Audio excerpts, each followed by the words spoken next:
Les avant-contrats. Qu'est-ce que l'avant-contrat? Un avant-contrat est le contrat qui précède et prépare la conclusion de l'acte définitif de vente. Il s'agit d'un contrat préparatoire destiné à réglementer la négociation du futur contrat définitif. C'est un terme dégagé par la doctrine qui n'existait pas au moment de la promulgation du Code civil. En effet, il existe 4 types d'avant-contrat. La promesse unilatérale de vente, c'est-à-dire promesse de vente, la promesse unilatérale d'achat, le pacte de préférence et finalement la promesse synallagmatique de vente ou compromis de vente. La promesse unilatérale de vente par laquelle le vendeur, le propriétaire s'engage auprès du candidat acheteur, nommé bénéficiaire, à lui vendre son bien, c'est-à-dire objet de la vente, à un prix déterminé, sans que l'acheteur ne s'engage à acheter. Ainsi, durant cette période, il est interdit au vendeur de renoncer à la vente ou de proposer le bien à un autre acquéreur. Le contrat est établi, je cite, lorsqu'il y a consentement réciproque des deux parties sur la chose et sur le prix.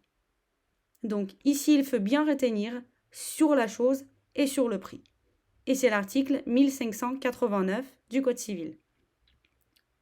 Finalement, il est important de savoir qu'ici, c'est un véritable avantage pour l'acheteur qui peut décider d'acheter ou de ne pas acheter finalement. La promesse unilatérale d'achat.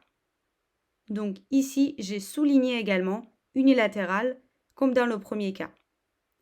Donc la promesse unilatérale d'achat par laquelle l'acheteur s'engage à acheter le bien dans l'hypothèse où le vendeur le mettrait en vente.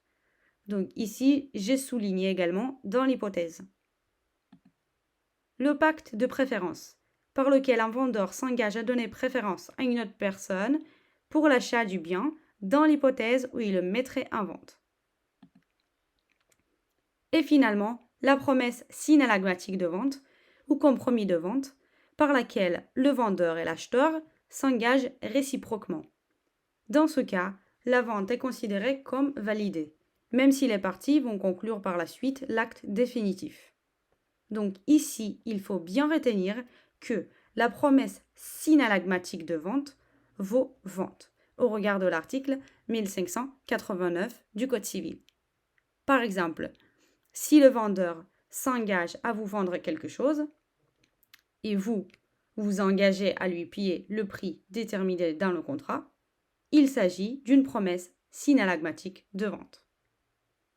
À titre d'exemple, un contrat synallagmatique conclu en ligne, même s'il est nommé contrat de réservation, c'est-à-dire qu'il s'agit d'un avant-contrat, si vous avez signé ce contrat en ligne et que dans ce contrat, le prix est bien déterminé, et en plus, si vous avez payé en ligne, même avant même de recevoir le bien, il s'agit d'un véritable contrat. J'espère que vous avez bien aimé cette vidéo. N'hésitez pas à cliquer sur la pouce et de s'abonner à cette chaîne.